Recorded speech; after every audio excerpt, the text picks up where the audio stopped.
नमस्कार साथियों, आप सभी का स्टडी 91 के इस ऑनलाइन प्लेटफॉर्म पर मैं अमित आप सभी का हार्दिक स्वागत करता हूं। साथियों, आज की क्लास में हम सभी बात करेंगे वृद्धि एवं विकास पर, और साथ ही साथ आप जानते हैं तो जो हम सभी का ये टारगेटेड एक तरीके से बैच है सीटेट 2024 जुलाई के मंथ का जो होगा आपका आगामी होने वाला है, क्योंकि आप जानते हैं ऑनलाइन अभी फॉर्म फिलअप किया जा रहा है। आप सभी फिल करके अच्छे से तैयारी कर सकते हैं।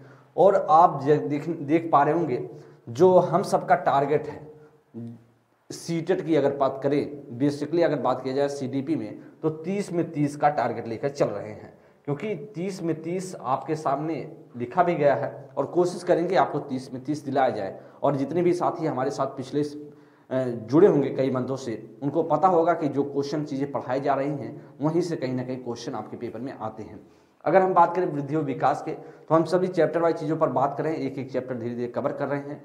पहले हम सभी थ्योरी पर बात करते हैं, फैक्ट पर बात करते हैं, उसके बाद कुछ महत्वपूर्ण प्रश्नों के साथ जो आप सभी के उस कॉन्सेप्ट को सिखाने की कोशिश करते हैं कि कैसे क्वेश्चन पूछे गए हैं और कैसे फिर से आने की संभावना रहेंगी। वृद्धि एवं विकास की बात करें, वृद्धि की अवधारणा या वृद्धि क्या है इसकी बात समझेंगे, वृद्धि की विशेषताएं, विकास की अवधारणा, वृद्धि और विकास के सिद्धांत पर चर्चा करेंगे। ये सभी हम सभी देखने वाले हैं जो आपके पेपर में पूछे जाते हैं। चलिएगा, और जितने भी साथी पेपर 1 या पेपर 2 से जुड़े होंगे सभी के लिए महत्वपूर्ण होगा। अच्छा, इस चैप्टर की बात करें वृद्धि और विकास की, तो हमेशा से 2 क्वेश्चन फिक्स है, आए ही आए हैं, चाहे आप प्राइमरी से जुड़े हों या फिर आप जूनियर पेपर से जुड़े हों। सीटेट के दोनों पेपर में 2 क्वेश्चन हमेशा से आते ही आते हैं। तो सबसे पहले हम बात करेंगे वृद्धि क्या है, इस पर हम चर्चा करेंगे। तो सबसे पहले समझने वाले वृद्धि क्या है। तो वृद्धि की अगर बात करें तो हम कह सकते हैं वृद्धि का तात्पर्य सीधा सा होता है शरीर की संरचना आकार बढ़ना शुरू होता है। जैसे कुछ देखेंगे आप, वृद्धि की यहाँ डिफिनेशन लिखी भी गई है, जब बालक या व्यक्ति की शरीर की संरचना आकार बढ़ना शुरू होता है तो उसे हम क्या बोलते हैं, वृद्धि बोलते हैं। ऐसा आप समझ सकते हैं। तो आपके लिए बहुत महत्वपूर्ण है। जैसे change in body structure, physical changes, मतलब बॉडी का जो स्ट्रक्चर है उसमें जो आपका फिजिकल चेंजेस हो वही क्या होता है, वही आपका एक तरीके से बोल सकते हैं वृद्धि है। आगे हम चर्चा करें तो शरीर की संरचना का बढ़ना, जैसे शरीर की संरचना में क्या क्या बढ़ सकता है।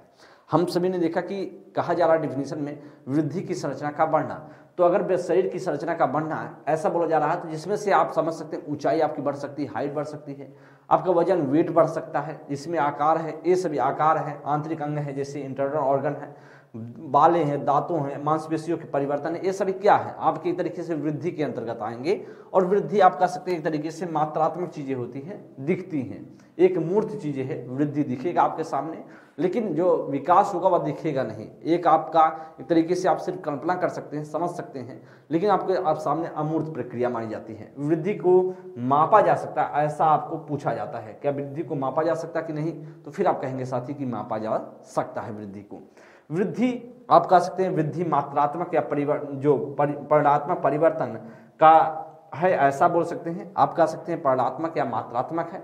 मैंने आपको यही बताया, पहले ही बता दिया कि मात्रा में होता है, एक तरीके से आप इसे माप कर सकते हैं। अगर वृद्धि की विशेषताएं या गुण की बात करेंगे, इस पर चर्चा अगर हम करें तो आप कह सकते हैं वृद्धि का स्वरूप बाह्य और आंतरिक होता है। बोल सकते हैं क्या, जो वृद्धि का स्वरूप है ना वह बाह्य और आंतरिक दोनों होता है। वृद्धि सामने भी देखेगा, मतलब वृद्धि का आंतरिक और बाहरी का मतलब है जैसे आपका हाइट बढ़ रहा है ना, तो एक तरीके से आपका बाह्य होगा। आंतरिक का मतलब है जैसे आपका भीतर और जो आंतरिक ऑर्गन है, जो आपकी आंतरिक संरचनाएं हैं वह एक तरीके से बढ़ते हैं। जैसे आपका लीवर है, आपका यकृत, ये आपका लीवर हो गया, आपका अग्नाशय हो गया, ये सभी जो आंतरिक आपका एक तरीके से बोल सकते हैं ऑर्गन है, यह आपका भी उससे भी लिया जाता है। वृद्धि का स्वरूप बाह्य और आंतरिक दोनों होता है, ऐसा पूछा जाता है।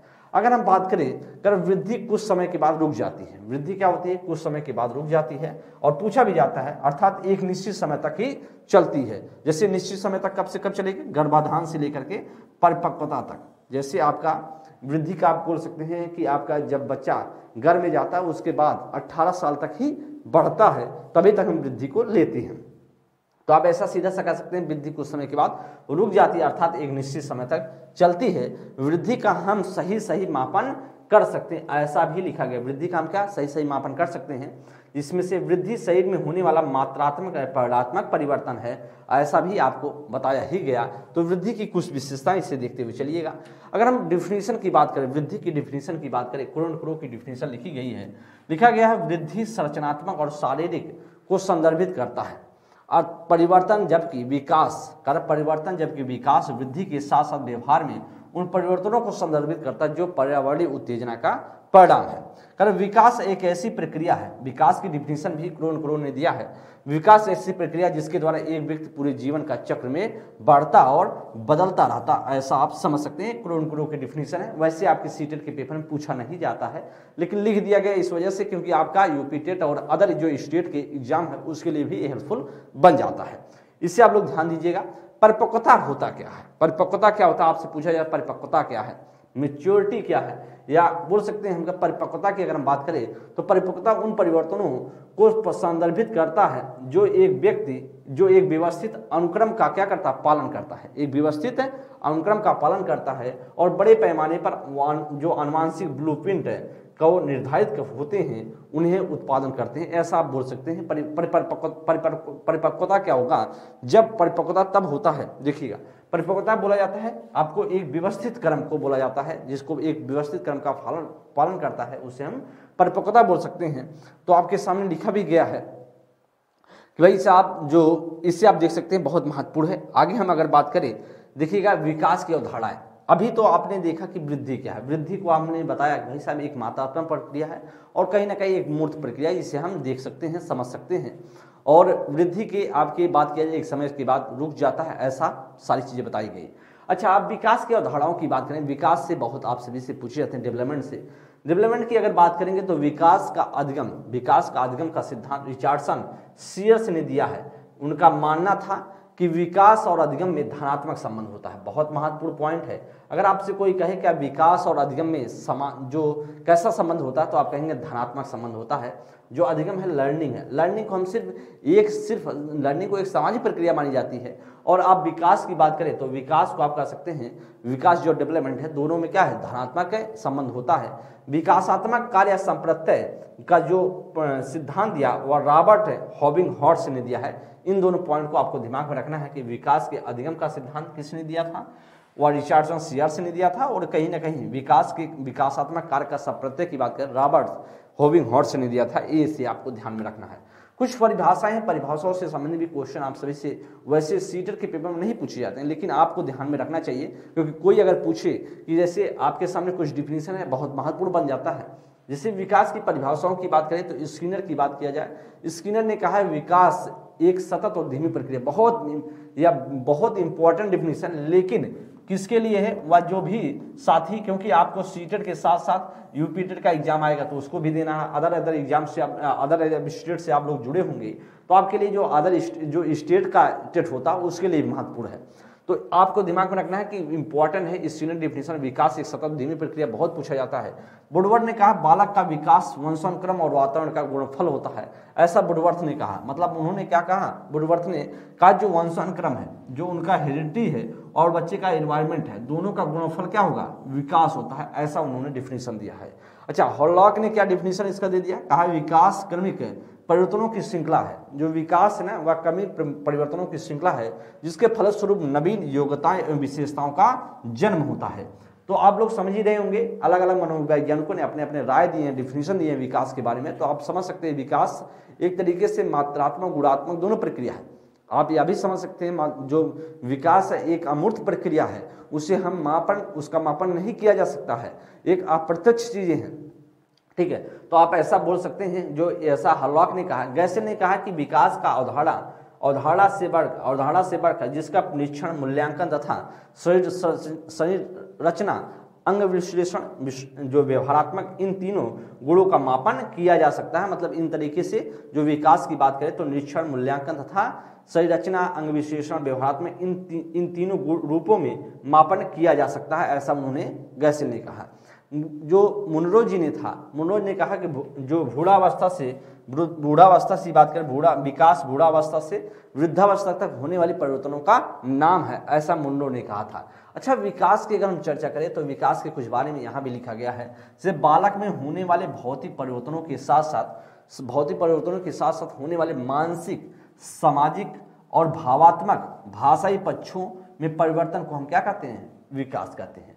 एकदम निचोड़ चीजें हैं। विकास की अगर डेफिनेशन आपको समझना है तो लिखा गया ना कि जो बालक में होने वाले भौतिक परिवर्तनों के साथ साथ उनके जो फिजिकल परिवर्तन, जो चेंजेज हैं, फिजिकल चेंजेज तो आपको वृद्धि के अंतर्गत आ जाता है। तो जो भौतिक परिवर्तन के साथ साथ होने वाले बच्चे के जो मानसिक है, सामाजिक है, भावात्मक है और तथा भाषाई पक्षों को में परिवर्तन होना ही, परिवर्तन को हम क्या बोलेंगे? विकास बोलेंगे। लेकिन वहीं पर अगर वृद्धि की बात होता तो वृद्धि में सिर्फ भौतिक परिवर्तन को लिया जाता है। वहीं पर विकास के जो सामाजिक है, आपके बच्चे के भाषाई है, बच्चे की बात किया जाए मानसिक है, भावात्मक है, सभी को इंक्लूड किया जाता है। ये आपके विकास की डिफिनेशन हो गई। देखिएगा, अगर हम विकास के कुछ विशेषताओं पर चर्चा करें तो आपके पेपर में यहाँ से चीजें पूछी जाती हैं। विशेषताओं पर जैसे हम चर्चा कर लिया जाए तो जब हूबहू लाइन आपसे पूछी गई कई बार विशेषताओं, जैसे विकास के अंतर्गत मात्रात्मक गुणात्मक दोनों प्रकार के क्या होते हैं?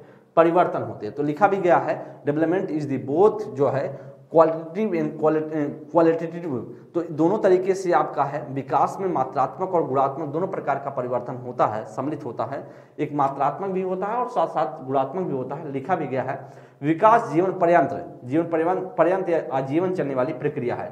तो वैसे भी आपसे पूछा जाता है विकास क्या किसी कुछ टाइम के बाद रुक जाता है? तो विकास कभी नहीं रुकने वाली प्रक्रिया है। एक तरीके से किसी न किसी रूप में विकास होता रहता है बच्चे का शारीरिक विकास अगर रुकेगा तो बच्चे का मानसिक विकास बढ़ेगा, बच्चे का मानसिक विकास रुकेगा तो एक तरीके से बच्चे बौद्धिक है तो इसका सामाजिक विकास है। तो किसी न किसी रूप में हमेशा से विकास होता ही रहता है, ऐसा आप कह सकते हैं। और विकास की बात करें तो विकास जीवन पर्यंत मतलब है कि बच्चे जब बूढ़ावस्था में गया तभी से शुरू हो गया और बच्चे का जब तक उस इंसान का मृत्यु नहीं हो जाएगा तब तक किसी न किसी रूप में विकास चलेगा ही चलेगा। विकास में होने वाले परिवर्तनों का प्रत्यक्ष मापन संभव नहीं है।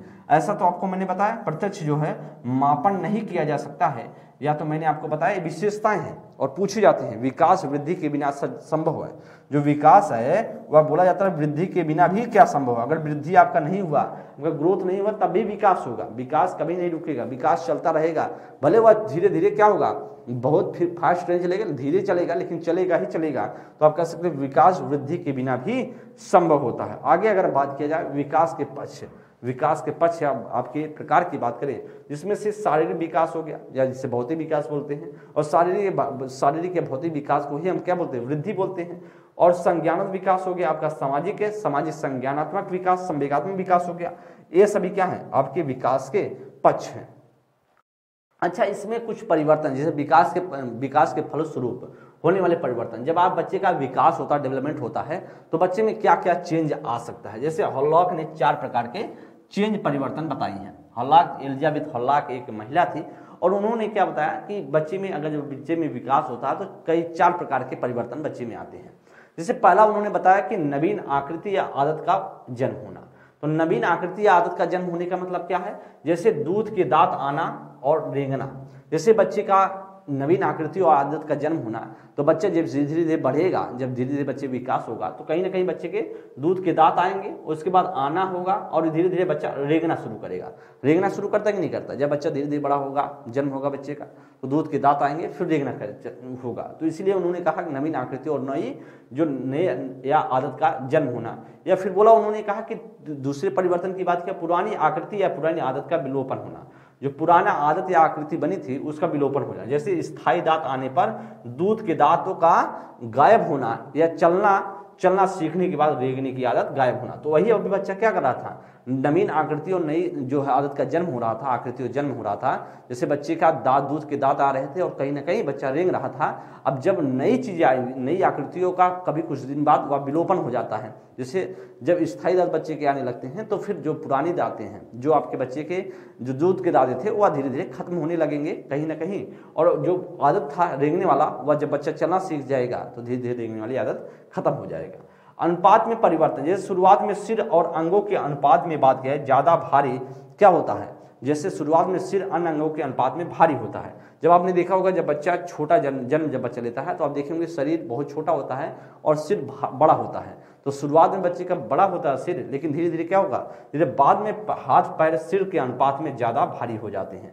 तो बाद में क्या होता, अभी अब हम सबका क्या है, हम सबका शरीर जो हाथ पैर है वो भारी हो गया अब सिर के मुकाबले। पहले सिर ज़्यादा भारी होता था, जो जब हम सब जन्म हुआ था तो हम सभी का जो सिर भारी था, हाथ पैर हल्के थे, छोटे थे, लेकिन अब क्या हो गया, सिर जो है छोटा हो गया, हाथ पैर बड़े हो गए। तो इस तरीके से हम कह सकते हैं अनुपात में भी परिवर्तन होता है। और चौथा परिवर्तन क्या, लंबाई, चौड़ाई, वजन आदि में परिवर्तन। तो धीरे धीरे जैसे जैसे बच्चा बढ़ता जाएगा बच्चे में परिवर्तन होता जाएगा। अगर हम बात किया जाए विकास को जैसे प्रभावित करने वाले कुछ कारक होते हैं, प्रभावित करने वाले कारक की अगर हम चर्चा करें तो उसे हम देखने की कोशिश करेंगे। और आप सभी से पूछा भी जाता है विकास को प्रभावित करने वाले क्या हो सकते हैं, और या वृद्धि विकास के बारे में अगर परिप्रेक्ष्य की बात किया जाए, वृद्धि और विकास के बारे में हमने सभी ने समझा कि विकास क्या है, क्या वृद्धि, इसे हमने देख लिया है। वृद्धि आपको बता दिया गया एक मात्रात्मक प्रक्रिया पूछा गया है, इसी वजह से मैं बार बार कर रहा हूँ। और आपका विकास के बाद मात्रात्मक गुणात्मक प्रक्रिया बोली गई है, एक मूर्त है एक अमूर्त है, ये सभी आपको अच्छे से समझ गए होंगे। अच्छा, कुछ परिवर्तन होता है जब बच्चे का विकास होता है, तो विकास को प्रभावित करने वाले कारक कुछ होते हैं, जैसे उम्र है, यह भी विकास को प्रभावित करता है। विकास को क्या है, प्रभावित करता है, क्योंकि क्यों कैसे नहीं वैसे प्रभावित करेगा, जैसे विकास को प्रभावित होने वाले कारक में आएगा उम्र। जैसे जब बच्चे का जैसे जैसे उम्र के हिसाब से ही चीजें बढ़ती है, जैसे जब बच्चा शैशवावस्था में होता है, जब बच्चा शैशवावस्था में होता है तो आप देखेंगे शारीरिक विकास बहुत तेजी से बढ़ेगा, और जब बच्चा बाल्यावस्था में जाता है तो शारीरिक विकास स्लो हो जाता है, फिर बच्चा किशोरावस्था में जाएगा फिर से बढ़ेगा। तो इस तरीके से हम कह सकते हैं उम्र भी बहुत बड़ा डिपेंड रोल करता है। और कहा कि आपका लिंग जो जेंडर है या भी क्या करेगा, जेंडर भी आपको विकास में बहुत परिवर्तन लाता है। जैसे आपने देखा होगा बच्चे का विकास की बात करें, जैसे अब लड़का है तो गांव में उसको बाहर भेज दिया जाता पढ़ने के लिए, लेकिन लड़कियों को बाहर नहीं भेजा जाता पढ़ने के लिए। एक तरीके से जेंडर भी बहुत डिपेंड करता है। अधिगम की बात करें, अधिगम जो लर्निंग सीखने की प्रक्रिया है वह भी बहुत बड़ा डिपेंड करता है आपके विकास पर। अगर अधिगम सही तरीके से हुआ तो आपका विकास बेहतर होगा, लेकिन अगर सही तरीके से नहीं हुआ तो विकास भी आपका सही तरीके से नहीं होगा। संस्कृति भी बहुत डिपेंड करती है, आप किस कल्चर के में रहते हैं, कौन सा कल्चर आपका है, जैसा मतलब किससे आपका उसके आपके संस्कृति का भी रोल होता है आपके विकास पर। एक तरीके स्कूल का भी रोल बहुत अच्छा होता है, जैसे स्कूल का वातावरण, अच्छा स्कूल का वातावरण अगर सही रहेगा तो बच्चा बेहतर सीखेगा और बच्चा बेहतर तरीके से बच्चे का विकास होगा। बहुत से ऐसे विद्यालय हैं जहाँ पर बच्चे का वातावरण सही नहीं होता है, विद्यालय का वातावरण सही नहीं होता, बच्चा बिगड़ सा जाता है। इसलिए स्कूल भी बहुत रोल अदा करता है बच्चे के विकास पर। शिक्षक का व्यवहार भी बहुत डिपेंड है, क्योंकि बहुत से शिक्षक ऐसे हैं पक्षपाती स्वभाव के होते हैं, और बच्चा जब पढ़ने जाता है तो उसके साथ पक्षपात टीचर करता है। से बच्चे का जात से, बच्चे के जो है पहनाव ओढ़ाव से बच्चे का लगेगा कि बहुत से ऐसे टीचर हैं, अगर बच्चा अच्छे घर का है, बिलोंग करता है तो टीचर भी उसको मानेगा, लेकिन बच्चा गरीब घर का है तो टीचर भी उतना एवॉइड कर जाता है। तो इस तरीके से कहें शिक्षक का व्यवहार भी बहुत रोल अदा करता है बच्चे के विकास पर। और ये ऐसा नोट में देखिएगा, विकासात्मक कार्य की अवधारणा किसने दिया था, रॉबर्ट हॉविंग ने दी है, जिसका बात करें अर्थ है उम्र के अनुसार विकास, जिसका अर्थ क्या होता है, उम्र के अनुसार विकास होता है। ये आपको दिमाग में रखना चाहिए। तो कुछ प्रभावित करने वाले कारक थे, इसे आपने समझा सीखा होगा। अब हम बात करें विकास के सिद्धांत, जहां से क्वेश्चन आपके सीटेट के पेपर में हमेशा से टपके हुए हैं। जैसे सीटेट के पेपर में यहाँ से लाइन टू लाइन चीजें पूछी जाती हैं। अभी तक जो आपसे पूछा गया वह कॉन्सेप्ट बेस्ड था। कॉन्सेप्ट बेस्ड का मतलब एक बेसिक चीजें थी जो इन्फॉर्मेशन था आपको देने की कोशिश की गई है। अच्छा, सीटेट के पेपर में यहाँ से हमेशा से क्वेश्चन आया है, और अभी हम बताते चलेंगे जब आप आपको प्रैक्टिस कराएंगे, प्रीवियस ईयर क्वेश्चन सॉल्व कराएंगे, तो आप देखने का प्रयास कीजिएगा कैसे कैसे क्वेश्चन बने हैं। और अभी जो वृद्धि और विकास के बारे में मैंने बताया वो आपके लिए बहुत महत्वपूर्ण था। अगर विकास के सिद्धांत की बात की जाए, विकास के कुछ महत्वपूर्ण सिद्धांत है, जिसमें से अगर हम बात करें जैसे निरंतरता का सिद्धांत, ठीक है, तो हम बात करेंगे जैसे आपके बहुत महत्वपूर्ण सिद्धांत जैसे निरंतरता के सिद्धांत की अगर हम चर्चा करें तो निरंतरता का सिद्धांत क्या कहता है, विकास कभी ना रुकने वाली प्रक्रिया है, हमेशा विकास किसी न किसी रूप में चलता सा रहता है, चलता रहता है। तो आप सीधा सा बोलिएगा, विकास निरंतरता का सिद्धांत कहता है विकास किसी न किसी रूप में चलेगा और निरंतरता को फॉलो करता है। असमान गति का सिद्धांत, असमान गति का सिद्धांत क्या कहेगा, असमान गति का सिद्धांत कहता है कि हमेशा विकास एक गति से नहीं होता है। जब बच्चा शैशवावस्था में होता है तो आप देखेंगे शारीरिक विकास तीव्र से होता है, जब बच्चा बाल्यावस्था में जाता है तो विकास धीमा हो जाता है शारीरिक विकास, और बच्चे का जब किशोरावस्था में फिर से शारीरिक विकास तीव्र गति से होता है। तो इस तरीके से हम बोल सकते हैं असमान गति को फॉलो करता है विकास। वहीं पर व्यक्ति भिन्नता का सिद्धांत है। व्यक्ति भिन्नता का सिद्धांत इंडिविजुअल डिफरेंसेस का जो प्रिंसिपल है यह कहता है, क्या कहता है कि हर बच्चे के विकास अपने आप पर डिपेंड है, उसका इंडिविजुअल चीजें हैं, उसकी व्यक्ति भिन्नताओं पर डिपेंड करता है कि किस तरीके से उसका पालन पोषण हुआ है, किस तरीके से उसका वातावरण मिला है, किस प्रकार का उसका जीन्स है, उस पर डिपेंड करता है। किसी का किसी से तुलना नहीं किया जा सकता है। विकास इस तरीके से व्यक्ति भिन्नता का भी सिद्धांत बोला जाता है। अंतर व्यक्ति या व्यक्तिगत भिन्नता का सिद्धांत, ये तो कहता है कि भाई अंतर व्यक्ति का मतलब है, या आप समझिएगा पर्सनल, जो इंट्रापर्सनल आप बोल सकते हैं। जैसे आप बोला जाए, जैसे आप कह सकते हैं व्यक्तिगत की बात की जाए, व्यक्तिगत भिन्नता की बात करें, उसके व्यक्तिगत रूप से वह अपने आप को चेंज कर सकता है। उसका क्या खुद से अपने आप को चेंज करता है। एक तो एक प्रकृति तौर पर चेंज किया जाता है, प्रकृति तौर पर आपका चेंज होता है। एक आप खुद से अपने आप को चेंज करते हैं। एक तो देखते होंगे कभी कभी हर इंसान में होता है कि प्रकृति के द्वारा चेंज किया जाता है। एक तो प्रकृति द्वारा आपको चेंज किया गया है, पर एक दूसरे से आप भिन्नता नहीं रखते हैं। एक तो होता है कि आप अपने आप से अपने आप को चेंज करते हैं, जिसमें से हम बोलते हैं व्यक्तिगत भिन्नता का सिद्धांत। आप अपने आप से चेंज अपने आप को करते हैं। और सरल से जटिल की ओर सिद्धांत, जैसे सबसे पहले बात करें सरल से जटिल की बात करें तो सरल से जटिल का सिद्धांत कहता है, जिसे हम बोलते हैं सामान्य से विशिष्ट का सिद्धांत। सामान्य से विशिष्ट का सिद्धांत भी इसे बोला जाता है। आप कह सकते हैं बच्चे का सबसे पहले, जैसे बच्चे की बात करें, पौधे को आपने देखा होगा तो जब आपने बीज देखा होगा, मतलब गेहूं का बीज है, उसको आपने देखा तो सामान्य प्रक्रिया है, गेहूं का बीज समान है, लेकिन आप उसको मिट्टी में डाल दिए तो एक पौधा सा बन जाता है कि नहीं बनता। इसी वजह से जब विकास होगा तो सरल से विशिष्ट की ओर, मतलब जो एक तरीके से कह सकते हैं सरल से जटिल की ओर तरफ बढ़ता है। और जटिलता की तरफ बढ़ने का मतलब है उसमें फिर से पेड़ होगा, इसके बाद फिर से फल फूल आएंगे। तो एक तरीके से जटिल प्रक्रिया बोला जाता है, सरल से जटिल की ओर विकास चलेगा। अगर अंतर संबंध का सिद्धांत, अंतर संबंध के सिद्धांत की बात करें, जिसे हम बोलते हैं inter relation principles of inter relationship. जैसे अंतर संबंध का मतलब है कि बच्चे का अगर विकास एक प्रभावित हुआ तो अगला भी प्रभावित होगा। जैसे बच्चे का शारीरिक विकास अगर प्रभावित हुआ तो बच्चे का मानसिक विकास भी प्रभावित होगा। मानसिक हुआ तो बच्चे का एक तरीके से आप कह सकते हैं उसका संवेगात्मक विकास डिस्टर्ब होगा। जैसे मान लीजिए किसी बच्चे की कुछ चोट लग गया, किसी बच्चे को थोड़ा सा चोट सा आ गया, उसका मतलब शरीर विकास डिस्टर्ब हुआ। अब शरीर विकास जब डिस्टर्ब होगा तो उसका एक तरीके से मानसिक विकास डिस्टर्ब होगा। ठीक है, मानसिक विकास, संवेगात्मक विकास डिस्टर्ब होगा। वह गुस्सा में हो जाएगा, चिड़चिड़ापन उसमें आ जाएगा, और चिड़चिड़ापन होगा तो मानसिक रूप से उसका विकास डिस्टर्ब होगा। एक तरीके से आप कह सकते हैं विकास, हर जो पहलू है विकास के, शारीरिक, मानसिक जो है बच्चे का, भावनात्मक या संवेगात्मक, तो सारे के सारे एक दूसरे से गुथे हुए हैं। अगर एक डिस्टर्ब होगा तो अगला भी डिस्टर्ब हो जाएगा। विकास की दिशा का सिद्धांत, देखिए विकास की दिशा का दो सिद्धांत होते हैं। एक तो आप ध्यान दीजिएगा, एक आपका शीर्षगामी का सिद्धांत है, एक आप अधोगामी का सिद्धांत है। देखिएगा, एक विकास के सिद्धांत की बात करें, विकास का सिद्धांत कहता है, दो सिद्धांत है इसके।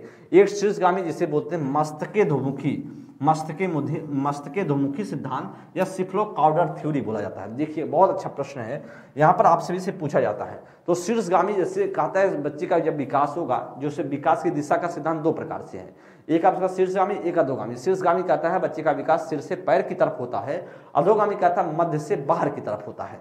जैसे आपने देखा होगा जब बच्चा, आपने सुना होगा कि बच्चा जब बच्चा गर्भ में जाता है तो बच्चे का सबसे पहले सिर का विकास होगा, सिर का विकास। इसीलिए कहा जाता है बच्चे का जो है सिर से पैर की तरफ विकास होता है। अच्छा, जो अधोगामी का सिद्धांत है, जैसे मान लीजिए बच्चा ऐसे लेटा है, बच्चा है और बच्चे ने ऐसा लेटा है और ये चारपाई है, बच्चा लेटा है, तो आप देखे होंगे जब भी बच्चा उठेगा तो बच्चा इस सीने के बल उठते हैं और सिर को ऊपर करता है और जो है पैर को ऊपर करता है, तो सीने के बल करता है कि नहीं। तो इसीलिए बोला जाता है हमेशा से जो बच्चे का विकास होगा वह मध्य से बाहर की तरफ होता है, जिसे बोलते हैं अधोगामी या इसे बोलते हैं समीप दूराभिमुखी सिद्धांत। इससे आप लोग ध्यान दीजिएगा, बहुत इंपॉर्टेंट है। और शीर्षगामी को बोला जाता है मस्तकोधमुखी सिद्धांत। अगर बात करें सिर से पैर की तरफ एक होगा, एक मध्य से बाहर की तरफ होगा, जिसे हम बोलते हैं मध्य से बाहर बोलते हैं प्रॉक्सिमो डिस्टल थ्योरी बोला जाता है। आपको यह भी दिमाग में रखना है।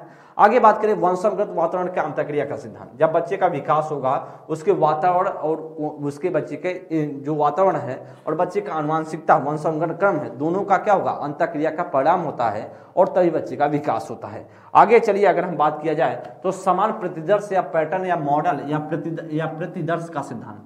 समान प्रतिमान या पैटर्न, मॉडल या प्रतिदर्श का सिद्धांत कहता है कि हर बच्चे का विकास एक ही तरीके से होगा। एक ही तरीके का मतलब है जैसे आपने देखा समान पैटर्न, समान प्रतिमान है, पैटर्न लिखा है, मॉडल लिखा है, तो हर बच्चे का सबसे पहले बच्चा जब जन्म लेगा तो सबसे पहले शैशवावस्था में जन्म लेगा, फिर बच्चा बाल्यावस्था में जाएगा, बच्चे का हर बच्चा किशोरावस्था में, किशोरावस्था के बाद ही वह बच्चा धीरे धीरे प्रौढ़ावस्था में पहुंचेगा। ऐसा नहीं कोई बच्चा बाल्यावस्था में जन्म लिया है, कोई बच्चा शैशवावस्था में जन्म लिया है, कोई बच्चा वृद्धावस्था में जन्म लिया, ऐसा नहीं होता है। बच्चा जो है प्रौढ़ावस्था में कोई जो बच्चा जन्म लिया, कोई बच्चा किशोरावस्था में, सभी बच्चे एक ही क्रम एक ही फॉलो करते हैं। सभी शैशवावस्था से बाल्यावस्था, बाल्यावस्था किशोरावस्था, किशोरावस्था से प्रौढ़ावस्था में जाते हैं।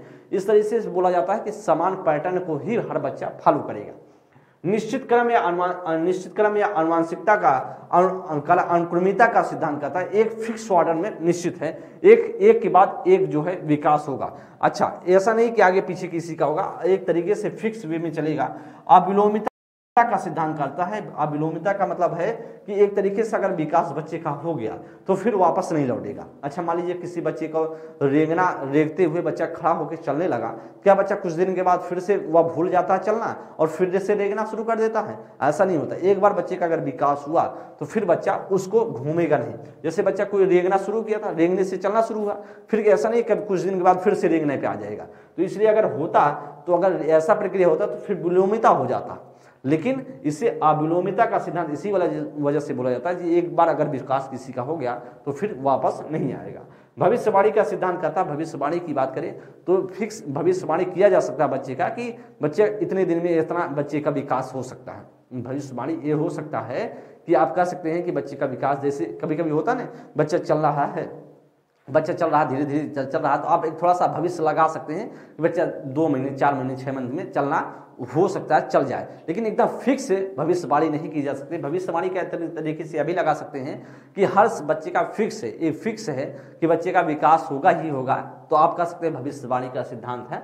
आगे बात करें एकीकरण का सिद्धांत। एकीकरण का सिद्धांत कहता है कि जैसे मान लीजिए बच्चे का, जब आपने देखा होगा छोटा बच्चा है और कोई सामान आप पकड़ाते हैं, तो बच्चा जब जाएगा आपको सामान, आप बच्चे को देने जाएंगे बच्चे को सामान, तो बच्चा क्या करे, पूरे शरीर और हाथ को सबको ले जाके पकड़ने की कोशिश करता है उस सामान को। लेकिन जब धीरे धीरे जैसे जैसे बच्चा बड़ा होता जाता है उसको पता चलने लगता है कि यार हमको पूरे शरीर ले जाने की कोई जरूरत नहीं है, अगर हाथ से चाहे तो हाथ से पकड़ सकते हैं, पैर से चाहे तो पैर से पकड़ सकते हैं। तो जैसे अभी आपको कोई चीज, अगर मान लीजिए आपको पेन दिया जाए तो क्या पूरे शरीर को लेके आएंगे आप पकड़ने के लिए इस पेन को? आप सिर्फ हाथ को फैलाएंगे और पेन को ले लेंगे। ऐसा करेंगे कि नहीं करेंगे? एकदम करेंगे। उसी प्रकार से आप कह सकते हैं एकीकरण का सिद्धांत कहता है कि बच्चा शुरुआत में पूरे शरीर बॉडी को ले जाता है और धीरे धीरे फिर वह समझ जाता है कि अब कैसे करना है। जैसे वर्तुकाकार और चक्राकार का सिद्धांत कहता है। वर्तुकाकार और चक्राकार का सिद्धांत कहता है कि बच्चे का विकास कभी ना रुकने वाली प्रक्रिया, सबसे बड़ी बात तो यह है। और बच्चे का विकास कभी कभी ऐसा होता है, जैसे कोरोना 2020 में था, तो किसी का विकास बहुत अच्छा नहीं हो रहा था, लेकिन विकास किसी न किसी रूप में चक्र में चल रहा था। तो एक तरीके से हम बोल सकते हैं चक्राकार या वर्तुलाकार में विकास चलता रहता है, घटता बढ़ता रहता है।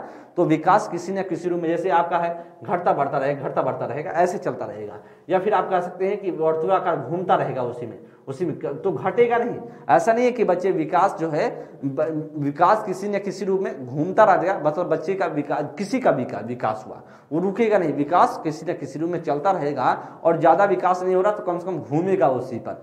तो आप कह सकते हैं ये सभी विकास के सिद्धांत थे और आपके पेपर में ये सारी चीजें पूछी जाती हैं। अच्छा, आप सभी क्योंकि आप सभी सीटेट की तैयारी कर रहे हैं और आप सभी को टेस्ट पेपर भी देना जरूरी है, टेस्ट आपको देना चाहिए, क्योंकि जब आप पढ़ते जाते हैं धीरे धीरे आपको टेस्ट भी देना चाहिए कि कितना हमारा चीजें हम सही कर पा रहे हैं, कितना हम सीख पा रहे हैं। उसके लिए आप सभी जुड़ सकते हैं स्टडी 91 के इस एप्लीकेशन के साथ। स्टडी 91 आपको डाउनलोड कर सकते हैं आप सभी प्ले स्टोर पर जाकर, स्टडी 91 प्रो। देखिए, वैसे तो आप देख रहे होंगे स्टडी 91 इस आपको क्लास जो मिल रही है स्टडी 91 पे मिल रही है, लेकिन अगर आप डाउनलोड कर सकते हैं, टेस्ट पेपर देना चाहते हैं तो स्टडी 91 प्रो पे जाना पड़ेगा। और अगर आप सभी गूगल पर सर्च करना चाहते हैं तो गूगल पर सर्च कर सकते हैं www.study91pro.com, जो इस पर सर्च करके आप सभी ज्वाइन हो सकते हैं, वहां पर टेस्ट देख सकते हैं। ठीक है, ये आपके लिए इन्फॉर्मेशन था और इन्फॉर्मेशन भी जरूरी है। चलिएगा, अब कुछ हम सभी क्या करेंगे, प्रश्नों के माध्यम से सीखने की कोशिश करेंगे। वैसे जो हम आज की क्लास में समझे हैं, वृद्धि और विकास के बारे में समझे हैं, जैसे वृद्धि क्या है, विकास क्या है, वृद्धि और विकास की विशेषताएं क्या हैं, या विकास के सिद्धांत क्या हैं, कैसे कैसे विकास आगे बढ़ता है, डेवलपमेंट आपका जो है, डेवलपमेंट का जो प्रिंसिपल्स क्या क्या हैं, ये सभी हम सभी देखने की कोशिश किए हैं। और वहाँ से भी क्वेश्चन आप सभी से पूछे जाते हैं और वही जड़ है, वही डिफिनीशन ही। देखिए, आपने कुछ को डिफिनीशन भी बताया गया आपको, जैसे विकास की डिफिनीशन है, स्किनर की डिफिनीशन है, वुडवर्थ की डिफिनीशन, ये सभी पूछे भी गए हैं अलग अलग एग्जाम में। जैसे अलग अलग एग्जाम का पैटर्न होता है, जैसे आपके कभी कभी आप यूपी टेट का पेपर देंगे तो फैक्ट सारा ढेर सारा पूछ लिया जाता है। वहीं पर जब आप सीटेट का पेपर देने जाएंगे तो आपको कॉन्सेप्चुअल बेस्ड चीजें पूछी जाती हैं। तो मेरे द्वारा जो कॉन्सेप्ट को भी बताया गया, आपको फैक्ट भी बताए गए हैं, उससे आप अच्छे से वॉच कर सकते हैं, देख सकते हैं। और नोट्स बनाना चाहते हैं तो नोट्स भी बना सकते हैं, और पर्याप्त मात्रा में चीजें दी गई है, तो कोई भी प्रॉब्लम आपको नहीं होगा। जो इतना भी हो सकता है सब आप सभी समझ सकते हैं। और ये चीजें हैं, अब कुछ प्रश्नों के माध्यम से हम जानने की कोशिश करेंगे। आपके सामने कुछ प्रश्न आएंगे और एक एक करके प्रश्नों को सॉल्व करेंगे, कैसे आपके एग्जाम में पूछे गए हैं। तो पहला प्रश्न आप सभी की स्क्रीन पर, इस प्रश्न को देखने का प्रयास कीजिएगा, क्या इसमें से राइट ऑप्शन होगा। वो जो आपके प्रिंसिपल सिद्धांत बताए गए उसी से जुड़े हुए ये आपके क्वेश्चन है। तो यह पेपर में आए हुए क्वेश्चन, जैसे कारण निम्न में से कौन सा नियम यह सुझाव देता है कि शरीर के विभिन्न अंग हैं, अंग विकास विभिन्न चरणों में भिन्न भिन्न दरों पर विकसित होता है। देखिए कितना बेहतरीन क्वेश्चन है। और करा विकास एक आयामी होता है क्या, विकास एक दिशी होता है, या विकास असतत प्रक्रिया है, या करें विकास का दिशा अधोगामी या शीर्षगामी होता है। कितना बेहतरीन क्वेश्चन है और आया हुआ क्वेश्चन है। यहाँ पर देखिएगा, इस प्रश्न की अगर हम बात कर लें तो इसमें साथ ही दिया गया है कि शरीर के विभिन्न अंग जो है, जो विभिन्न अंग हैं शरीर के, वह विकास के विभिन्न चरणों में भिन्न भिन्न दरों पर होते हैं। जैसे विकास एक आयामी है, तो विकास क्या एक आयामी होता है? कभी आपको मैंने बताया? कभी नहीं बताया। विकास क्या होगा? बहुआयामी प्रक्रिया, एक आयामी नहीं होता है, एक आयामी नहीं होता है, यह मल्टी डायमेंशन होता है, बहुआयामी होता है, ऐसा बोल सकते हैं। बहुआयामी प्रक्रिया है, तो इसका मतलब कहीं ना कहीं ए वाला पार्ट तो गलत है। विकास एक दिशी करा है, करेक्ट। तो विकास कभी एक दिशा में नहीं चलता है, विकास बहुदिशीय प्रक्रिया है, या भी पार्ट क्या है, या भी गलत है। तो यहाँ कर सकते हैं बहुदिशीय प्रक्रिया है। विकास क्या है? एक बहुदिशीय प्रक्रिया है, तो इसका मतलब बी भी ऑप्शन गलत है। कर विकास एक असतत प्रक्रिया है, तो भैया असतत प्रक्रिया नहीं है, विकास क्या है? मैंने यार बताया सतत प्रक्रिया, तभी तो एक निरंतरता को फॉलो करता है विकास, किसी न किसी रूप में विकास होता रहेगा, इसका मतलब यह भी गलत है। तो एक लेकिन मैंने बताया था विकास की दिशा में, अभी मैंने आपको बताया विकास का दिशा में मैंने बताया था कि एक बच्चे का शीर्षगामी का सिद्धांत और अधोगामी का सिद्धांत। बच्चे का जो विकास होगा वह शीर्ष से पैर की तरफ होता है और बंद से बाहर की तरफ होता है। तो लिखा भी गया है, जो बच्चे का दिशा है विकास की दिशा है अधोगामी और शीर्षगामी होता है। एकदम बात सही है, इसीलिए हमारा जो राइट ऑप्शन होगा पहले का डी ऑप्शन बन जाएगा। सीख पा रहे होंगे क्वेश्चन कितना बेहतरीन है, और सारे की सारी चीजें आपको पढ़ा दी गई, कॉन्सेप्ट को सिखा दिया गया है। अब कुछ प्रश्न आपके सामने आ रहे हैं, बस आपको अच्छे से देख लेना है और पैटर्न को समझ लेना है, और फिर से जब आपके सामने क्वेश्चन आएगा ना तो फिर आप एक एक करके अच्छे से समझते हुए चले जाएंगे कि कॉन्सेप्ट कैसे था और आपका जो फैक्ट वाली थ्योरी वाली चीजें थी वह कैसे था। कर विकास का शीर्षगामी सिद्धांत प्रतिपादित करता है। अच्छा, शीर्षगामी के बारे में तो मैंने यही तो बताया ना कि बच्चे का विकास जो होगा सिर से पैर की तरफ होगा। शीर्षगामी तो यही कहता है सिर से पैर की तरफ विकास होता है। सिर से पैर की तरफ अगर हम बात किया जाए तो इसमें लिखा है विकास सिर से पांव की तरफ होता है। एकदम बात सही है, और यही क्या होगा, यही हमारा बात राइट है, ये ऑप्शन। कह विकास केंद्र से छोरों की ओर होता है, तो केंद्र से छोरों की ओर होता है तो वो तो अधोगामी बोला जाता है, लेकिन हमसे शीर्षगामी पूछ रहा था, या तो अधोगामी बन जाएगा, अधोगामी बन जाएगा, या तो अधोगामी हम कह सकते हैं। अच्छा, सी ऑप्शन में विकास पैर से सिर की तरफ, पैर के सिर की तरफ होता ही नहीं, उल्टा लिखा गया है, और यहाँ पर लिखा गया छोरों से केंद्र की तरफ, या भी अधोगामी का उल्टा लिखा गया है। तो इसका मतलब कहीं ना कहीं शीर्षगामी का मीनिंग पूछ रहा था, तो शीर्षगामी का मीनिंग जो होगा ऑप्शन संख्या ए ही बनेगा। देख पा रहे होंगे, चीजों को समझते हुए चलिएगा। नेक्स्ट प्रश्न संख्या 3 नंबर कर कि समकालीन विचारधाराओं के अनुसार बाल विकास की प्रक्रिया कैसी है, जो बाल विकास की प्रोसेस है वह कैसा है। कर सभी बच्चों के लिए एक समान है, और सभी बच्चे एक निश्चित आयु तक आते आते विशिष्ट निर्धारित लक्ष्य अवश्य प्राप्त कर लेते हैं। कर बहुआयामी है क्योंकि बच्चे विभिन्न प्रकार के संदर्भों में पढ़ते बढ़ते हैं। कर का पूर्वानुमान बिल्कुल नहीं लगाया जा सकता है यदि विकास सभी के लिए एक दिशात्मक है। कर सिर्फ माता पिता से प्राप्त आनुवांशिक गुणों द्वारा ही निर्धारित किया जा सकता है। क्वेश्चन को आप देखिएगा, कुछ भी इस क्वेश्चन में है नहीं। इस क्वेश्चन को देखने के बाद लग रहा होगा डी ऑप्शन की अगर हम चर्चा करें तो इसमें लिखा गया सिर्फ माता पिता। सिर्फ माता पिता के अनुसार मैंने नहीं बताया था, मैंने बताया था जब बच्चे का विकास होता है, सिद्धांत में मैंने आपको बताया जो विकास है वह वंशानुक्रम वातावरण का क्या होता है, गुणनफल होता है। ऐसा बुडवर्थ जी ने भी बताया है और ऐसा मेरे सिद्धांत में भी आपको बताया है। लेकिन यहाँ पर क्या लिखा है, सिर्फ करा कि प्राप्त आनुवंशिक गुणों के हिसाब से होता है। तो विकास सिर्फ आनुवंशिकता का भाग नहीं है, उसका वातावरण का भी ये भाग है। इसलिए डी ऑप्शन अपने आप से गलत हो गया। अगर बिल्कुल नहीं, पूर्वानुमान बिल्कुल नहीं लगाया जा सकता है, तो मैंने बताया कि कुछ हद तक पूर्वानुमान लगाया जा सकता है कि बच्चे का विकास कैसे होगा, लेकिन बिल्कुल ऐसा नहीं है कि बिल्कुल नहीं लगाया जा सकता और बिल्कुल से ही क्या हो गया, गलत हो गया। यद्यपि सभी के लिए एक समान है, तो वैसे भी विकास एक समान नहीं होता है। यहाँ पर एक समान में लिखा है तो आपको जानते बहु क्या होगा, बहु होता है, मतलब अलग अलग तरीके से बहु दिशा में होता है, तो एक दिशात्मक नहीं होता, बहुदिशात्मक प्रक्रिया विकास। वैसे भी आपका सी ऑप्शन होगा गलत। अच्छा, बहुआयामी एकदम सही है क्योंकि बच्चे विभिन्न प्रकार के संदर्भों में पलते बढ़ते हैं, एकदम राइट ऑप्शन होगा कि जो विकास है बहुआयामी प्रक्रिया और अलग अलग संदर्भ में बच्चे पढ़ते बढ़ते रहते हैं, इसीलिए विकास ऐसा कहता है कि आपका व्यक्ति भिन्नता पर डिपेंड करता है, उसके इंडिविजुअल डिफरेंसेस पर डिपेंड करता है और बच्चे के जो उसके एक तरीके से आप बोल सकते हैं कि बच्चा बहुआयामी का मतलब है कई तरीके से बच्चे का विकास होगा, कोई एक फिक्स डायरेक्शन में नहीं है कि इसी डायरेक्शन में बच्चा चलेगा तो ही विकास होगा। फिर सभी बच्चों के लिए एक समान है, एक समान हो नहीं सकता है क्योंकि एक समान यहाँ पर लिख दिया गया, वैसे भी गलत है। तो राइट ऑप्शन बी बनेगा। नेक्स्ट प्रश्न आगे प्रश्न संख्या 4 में करें बात, तो विकास करें, यहाँ पर फिल करना है विकास सिद्धांत। विकास का सिद्धांत बताता है कि गामक कौशलों का विकास शरीर के मध्य से आरंभ होकर शरीर के सिरों की ओर बढ़ता है। तो शरीर के मध्य से आरंभ होकर शरीर के सिरों की शरीर के मध्य से आरंभ होकर क्या कर रहा है कि सिरों की ओर बढ़ता है। तो मध्य से बाहर की तरफ कर रहा है, मध्य से बाहर की ओर हो रहा है, मध्य से सिर की तरफ चल रहा है ना, मध्य से सिरों की ओर चल रहा है। तो मध्य से सिरों की ओर जब चल रहा है या मध्य से बाहर की तरफ चल रहा है तो उसे मध्य से बाहर की तरफ, तो उसे हम बोल सकते हैं, उससे कहा जा सकता है अधोगामी का सिद्धांत। दो सिद्धांत मैंने बताया था दिशा के, एक अधोगामी एक शीर्षगामी। तो शीर्षगामी तो कहता है सिर से पैर की तरफ चलता है और आपका जो अधोगामी है वह कहता है मध्य से बाहर की तरफ। तो घुमाव वाला तो होगा नहीं, घुमावदार कोई मतलब नहीं, विशिष्टता का कोई रोल नहीं है। अधोगामी एकदम सही है, शीर्षगामी में कहता है सिर से पैर की तरफ, इसलिए यह भी बात क्या है, गलत है। तो right option C is the right option. समझ गए होंगे प्रश्न संख्या 4 का, और ऐसे ही क्वेश्चन आपके पेपर में पूछे जाते हैं।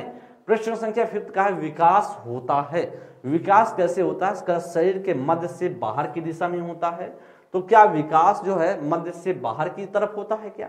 एकदम सही है, शरीर मध्य से बाहर की तरफ होता है और यही तो कहता है शरीर का मध्य का तरफ कि अधोगामी का सिद्धांत और अधोगामी का, और यही आपसे पूछा गया है, तो इसका मतलब क्या है, राइट ऑप्शन होगा। नीचे से ऊपर की ओर, तो क्या विकास नीचे से ऊपर आपने सुना है, ऊपर से नीचे होता है जिसे हम बोलते हैं शीर्षगामी, गलत है। एक आयामी एकदम गलत है, आप जानते हैं बहुआयामी प्रक्रिया है, क्या है, बहुआयामी है, ऐसा विकास को बोला जाता है। इसका मतलब क्या है, यह भी भाई सी ऑप्शन भी गलत है। वातावरण कारकों से प्रभावित नहीं होता है, तो मैंने आपको बताया वातावरण कारकों से साथ ही साथ वंशानुक्रम कारकों से भी प्रभावित होता है, दोनों से प्रभावित होता है, वातावरण और आनुवंशिकता दोनों से, इसलिए यह भी बात आपका डी भी गलत हो जाएगा। राइट आंसर है सीधा सा ए ऑप्शन, प्रश्न संख्या 5 का ए ऑप्शन, शरीर के मध्य से बाहर की तरफ होता है।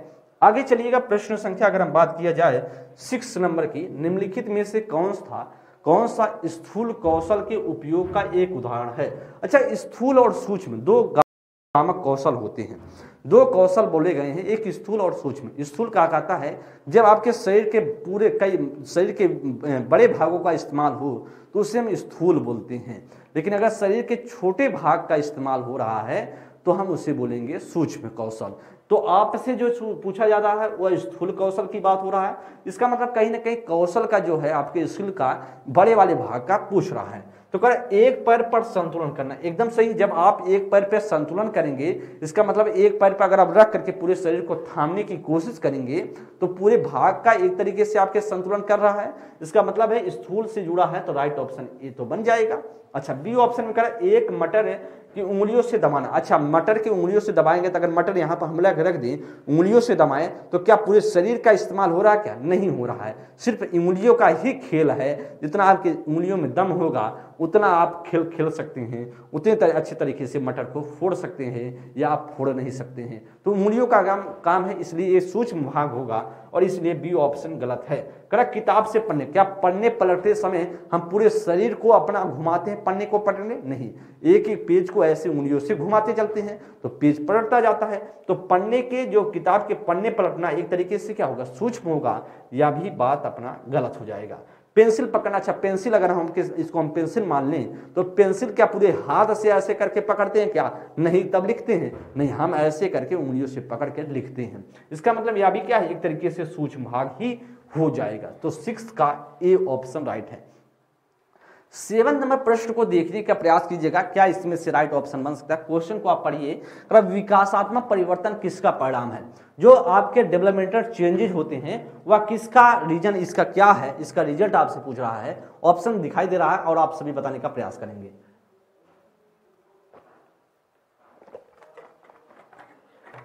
लिखा है कि विकासात्मक परिवर्तन किसका परिणाम है। अगर हम चर्चा करें इसकी परिणाम की बात किया जाए, आनुवंशिक और पर्यावरणीय परिस्थितियों का अनूठा संयोजन है। एकदम भाई सही है, क्योंकि विकास बोला जाता है कि विकास जो अनुवांशिकता और उसके बच्चे की हेरिडिटी और बच्चे के एनवायरनमेंट दोनों का जब तक मिलन नहीं होगा, जब तक दोनों का गुणफल नहीं होगा, तब तक विकास नहीं हो सकता। अच्छा, सिर्फ एक का योगदान रहे और एक का योगदान न रहे तब भी विकास नहीं होगा। अच्छा, जब तक दोनों नहीं मिलेंगे तब तक विकास हो नहीं सकता है। इसलिए जो राइट ऑप्शन है सीधा सा ए ऑप्शन मिलेगा। अगर किसी व्यक्ति का केवल अनुवांशिक लेकर भी वातावरण अगर सही नहीं रहा तो फिर भी खिला बिगड़ जाएगा। करें यहाँ केवल सामाजिक सांस्कृतिक, तो इसका मतलब यह भी गलत है। यहाँ कर ना तो अनुवांशिकता ना ही पर्यावरणीय, तो भाई साहब ना तो अनुवांशिकता ना ही पर्यावरणीय, तो फिर विकास होता कैसे है? विकास तो दोनों का ही संयोजन है, और इसलिए यह भी ऑप्शन प्रश्न संख्या 7 का डी गलत है। राइट ऑप्शन ए ही होगा। यह प्रश्न तो अच्छा था। आगे चलिएगा, फिर से अब सभी के सामने अधोगामी सिद्धांत आ गया है, और अधोगामी के बारे में मैंने बताया कि आपका जो विकास होता है वह मध्य से बाहर की तरफ होता है। अच्छा, मध्य से बाहर की तरफ अगर ऐसा कहीं दिख रहा है ऑप्शन में, तो वही हमारा क्या होगा, राइट ऑप्शन होगा। चलते हैं। शिशु अपने बाहों के इस्तेमाल से पहले दृष्टि विकसित करते हैं। तो बच्चे जो है, शिशु जो है, अपने बाहों के इस्तेमाल से पहले दृष्टि विकसित करते हैं। तो इससे क्या लेना देना है अधोगामी का? जब बाहों से पहले दृष्टि विकसित करते हैं तो दृष्टि का खेल अलग है, अपने हाथों का खेल अलग है। भाई दृष्टि का इस्तेमाल से हाथों से क्या लेना देना है? इसका मतलब यह भी बात अपने आप का गलत है। लिखा है शिशु संज्ञानात्मक क्षमता विकसित करते हैं और फिर भाषा सीखते हैं। संज्ञानात्मक भाषा डेवलप करते हैं, इसके बाद भाषा सीखते हैं, यह तो कोई मतलब ही नहीं रहा अधोगामी का। करेक्ट, शिशु पहले अपने धड़ और फिर अपने हाथ पांव को हिलाना सीखते, एकदम सही है। तो आप कह सकते हैं जो बच्चा है अपने धड़ और फिर अपने हाथ पांव को हिलाएगा, तो पहले मध्य का विकास होगा, धड़ का विकास होगा। तो जब धड़ का विकास हो जाएगा तभी उस पर संतुलन करके अपने पैर को घुमाएगा और शरीर को घुमाता है। तभी तो बच्चे को मैंने आपको बताया कि यह बच्चा या हो गया या धड़ हो गया, बच्चे का दोनों पैर हो गया या चारपाई हो गया। तो चारपाई पे क्या कर रहा है बच्चा, इस मध्य के बाद धड़ के आधार पर इसका धड़ का विकास होगा, फिर क्या होगा, उसके हाथ पैर का विकास होगा। ऑप्शन संख्या सी। विश्व बुदबुदाने से पहले किलकिलाना सीखता है। बुदबुदाने से पहले किलकिलाने का मतलब है एक क्रम को फॉलो करा है, एक सीक्वेंस को फॉलो करा है कि जब बुदबुदाएगा उसके पहले किलकिलाएगा। तो बोलने से पहले किलकिलाएगा, किलकिलाने के पहले किलकिलाएगा फिर बुदबुदाएगा। इसका मतलब कहीं ना कहीं आपका यह भी क्या है, गलत है। राइट ऑप्शन सी बनेगा। नेक्स्ट प्रश्न, अगर 9 की बात किया जाए तो कह रहा निम्नलिखित उदाहरण विकास के किस सिद्धांत की व्याख्या करता है। करा कि कौन सा इसमें से व्याख्या करेगा। एक बच्ची चलने से पहले खड़ा होना सीखती है, चलने से पहले खड़ा होने सीख रही है। तो वही वाला खेल हो गया कि भाई बोलने से पहले, बुदबुदाने से पहले किलकिलाना सीखती है, वही खेला यहाँ पे भी हो रहा है। बच्ची चलने से पहले खड़ा होना सीखती है, तो पहले आप खड़ा होना सीख जाएंगे तभी तो चल पाएंगे। और फिर बोलने से पहले बड़बड़ाना, जब आप बड़बड़ाना सीख जाएंगे तभी तो आप बोल पाएंगे। अदरवाइज जब आप बड़बड़ाना ही नहीं आपके लैंग्वेज में है तो फिर बोल कहाँ से पाएंगे। इसलिए आपका एक क्रमबद्धता का फॉलो हो रहा है, एक क्रम का फॉलो हो रहा है, और जब क्रम का फॉलो हो रहा है तो वही आपका राइट होगा, ऑप्शन होगा। तो विकास क्रमबद्ध होता है, एकदम सही है, यही तो होगा ना। विकास का क्रम सिर से पैर की ओर होता है, सिर से पैर की तरफ होता है, तो यह शीर्षगामी का खेल है ना, यह शीर्षगामी का खेल है, तो शीर्षगामी वाला यहाँ पर बनना चाहिए था, लेकिन कोई मतलब नहीं। जब हमसे क्वेश्चन पूछ रहा था क्रम वाला, तो इसका मतलब है बी भी गलत है। विकास अव्यवस्थित होता, तो वैसे आपको मैंने बताया कि विकास एक अव्यवस्थित प्रक्रिया नहीं है, विकास एक व्यवस्थित प्रक्रिया है, इसका मतलब सी भी अपना गलत हो जाएगा। विकास केंद्र से हाथ पैर की तरफ होता है, तो कभी आपने सुना है क्या केंद्र से हाथ पैर की तरफ होगा? हाँ, केंद्र से हाथ पैर की तरफ होगा, लेकिन अधोगामी वाला कहता है, यहाँ पर अधोगामी का कोई रोल है नहीं, इसलिए आपका ऑप्शन संख्या सिर्फ ए बनेगा। क्रम का फॉलो हो रहा है, 9th का ए ऑप्शन बनेगा। नेक्स्ट प्रश्न आगे 10 नंबर है, बच्चों के विकास का क्रम कैसे होता है? भाई विकास का क्रम कैसे होता है, ऐसा कुछ आपसे पूछ रहा है, अमूर्त से मूर्त की तरफ। अच्छा, क्या विकास अमूर्त से मूर्त की तरफ चलेगा? एकदम गलत है, मूर्त से अमूर्त चलता है, ना कि अमूर्त से मूर्त, उल्टा लिखा गया है, इसका मतलब गलत है। विकास सामान्य से विशिष्ट की ओर चलता है, एकदम सही है, जो मैंने आपको अभी बताया था। जो क्या चलेगा, जो आपका एक जनरल टू स्पेसिफिक की तरफ चलता है, आपका बोल सकते हैं सामान्य से विशिष्ट की तरफ, और पैरों से सिर की तरफ नहीं चलता है, सिर से पैर की तरफ चलता है, यह भी गलत है। हाथ पैर से केंद्र की ओर चलता है, यह भी गलत लिखा है। अधोगामी कहता है कि आपका केंद्र से जो हाथ पैर की तरफ चलेगा, तो प्रश्न संख्या 10 का बी ऑप्शन बनेगा। प्रश्न संख्या 11 नंबर, क्वेश्चन को देखिए, बहुत बेहतरीन क्वेश्चन है। एक बच्चा पहले अपने हाथ से बाल जैसे बड़ी चीजों को पकड़ना सीखता है। चलिए देखिएगा, अभी कह रहा है बच्चा अपने हाथ से क्या करता है, पहले क्या करता है, पहले हाथ से बाल जैसे बड़ी चीजों को पकड़ना सीखता है। मतलब पहले हाथ से, जैसे हाथ है ना, हाथ से है तो बॉल जैसी बड़ी चीजों को, तो एक तरीके से आपका जब बॉल पकड़ना सीख जाएगा तभी तो उंगलियों का काम करेगा। भाई बॉल को पकड़ेगा तो सबका विकास होगा एक साथ, और जब आपको स्पेशल एक उंगलियों का खेल हो, इसका उंगलियों का खेल हो, तो बाद में होगा ना। पहले तो हम इसका जब तक 4-5 उंगलियां नहीं सही तरीके चलेंगी, तब तक ये कैसे चल पाएगा? दोनों उंगलियां नहीं चल सकती भाई, जब तक ये पूरे पंजे का साथ नहीं होगा, पंजा पूरे अच्छे तरीके से काम नहीं करेगा, तो उंगलियां नहीं चल सकती हैं। इसलिए कह रहा है कि बच्चा पहले अपने हाथ से बॉल जैसी बड़ी चीजों को पकड़ना सीखता है, फिर उसके बाद चिमटी पकड़ का इस्तेमाल करता है। तो चिमटी तभी पकड़ पाएगा जब उसके हाथ 5 उंगलियां सही तरीके से चलेंगी। तो कह रहा है चिमटी जैसे पकड़ कर करता है, करके एक मटर उठाना सीखता है। तो विकास के किस सिद्धांत को फॉलो कर रहा है? तो कह रहा शीर्षगामी, तो शीर्षगामी कहता है सिर से पैर की तरफ है, तो शीर्षगामी का रोल है ही नहीं कोई, तो ये ऑप्शन क्या है? गलत है। अच्छा, बी ऑप्शन लिखा है समीप दूरोमुखी, और समीप दूरोमुखी को हम क्या बोलते हैं? अधोगामी बोलते हैं। और अधोगामी ही कहता है क्या? अधोगामी ही कहता है जो है मध्य से बाहर की तरफ। तो मध्य क्या है? मध्य है मेरा हाथ, और जब इसका पूरा विकास हो जाएगा तभी ये उंगलियां चलेंगी। तो मध्य से बाहर, तो मध्य तो ये हुआ ना, तो बाहर की तरफ तभी उंगलियां चलेंगी जब इसका विकास सही तरीके से रहेगा। तो राइट ऑप्शन होगा बी। सामधान का कोई मतलब यहाँ नहीं है, और संरक्षण का कोई यहाँ रूल नहीं है। तो राइट ऑप्शन है प्रश्न संख्या 11 का बी ऑप्शन। चलेंगे 15 नंबर के लिए। कथन आपके सामने दिया गया है, एक बच्चा 11 महीने में चलना सीखता है, जबकि दूसरा 15 महीने में चलना सीखता है। बात तो सही है, एक बच्चा 11 महीने में चल लेता है और दूसरा बच्चा 11 महीने में चलता है, तो कोई बात नहीं है, क्योंकि उसमें क्या है? वैयक्तिक भिन्नता है, उसमें बच्चे में इंडिविजुअल डिफरेंसेस है, उसके वातावरण, उसके एनवायरनमेंट, उसके जीन्स में परिवर्तन होगा। तो इसी वजह से ऐसा हो रहा है कि आप ऐसा नहीं कह सकते कि कोई 11 महीने में चल रहा है और एक 15 महीने में चल रहा है, गलत चीजें हैं। लेकिन गलत नहीं है, उसके एनवायरनमेंट पर डिपेंड करता है, क्योंकि उसको ऐसा एनवायरनमेंट मिला होगा एक बच्चे को जो 11 मंथ में चलना सीख गया, और अगले बच्चे को नहीं उस तरीके का एनवायरनमेंट मिला होगा जो बच्चा चल रहा है। इसका मतलब पूरी तरीके से बात तो सही है, कोई इसमें गलत है नहीं। तर्क में लिखा है व्यक्तियों में विकास भिन्न भिन्न दरों पर होता है। सही है, जो विकास है वह भिन्न भिन्न दरों पर होगा, किसी का एक समान तो होता नहीं है। इसका मतलब जो तर्क है वह कथन को पूरी तरीके से क्या करा? संतुष्ट भी करा है, सर्टिफाई कर रहा है, और इसीलिए हम क्या करेंगे? आपका तर्क कथन को पूरी तरीके से सही है। अब आपको ऑप्शन में क्या लिखा है? ए और आर दोनों सही है, दोनों सेंटेंस सही है, और जो तर्क है वह कथन को संतुष्ट भी कर रहा है। तो कह रहा है ए और आर दोनों सही है, और आर सही व्याख्या करता है कि, तो हमारा सही ए ऑप्शन तो हो गया एकदम। बी ऑप्शन लिखा ए और आर दोनों सही हैं, तो यहां तक तो सही है, लेकिन आर व्याख्या नहीं करता एक चीज, इसका मतलब गलत हो जाएगा। ए सही लेकिन आर गलत है, इसका मतलब यह भी गलत है। और ए सही है लेकिन ए और आर दोनों गलत है, तो दोनों तो सही है। तो राइट ऑप्शन मेरा क्या होगा? प्रश्न संख्या 12 का ए ऑप्शन बनेगा। आगे चलिएगा प्रश्न संख्या 13।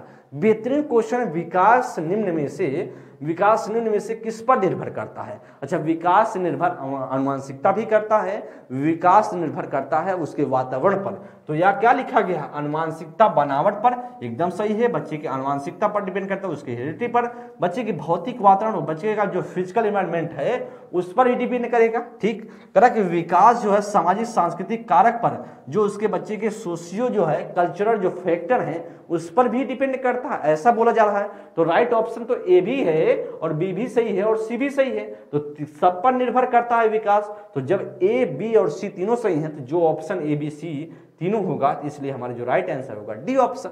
तो बहुत आसान प्रश्न है, कठिन नहीं है। और आपको देखिएगा वृद्धि और विकास, जिससे हम बोलते हैं ग्रोथ और डेवलपमेंट, इस चैप्टर से जितने भी साथी पीआरटी से भी होंगे, जो आप पेपर 1 या पेपर 2 से जो जूनियर के साथी होंगे, उनके दोनों भी पार्ट में अगर पूछा जाए, जब भी प्रीवियस ईयर क्वेश्चन आपको देखेंगे तो आपको 2 क्वेश्चन नजर आएंगे।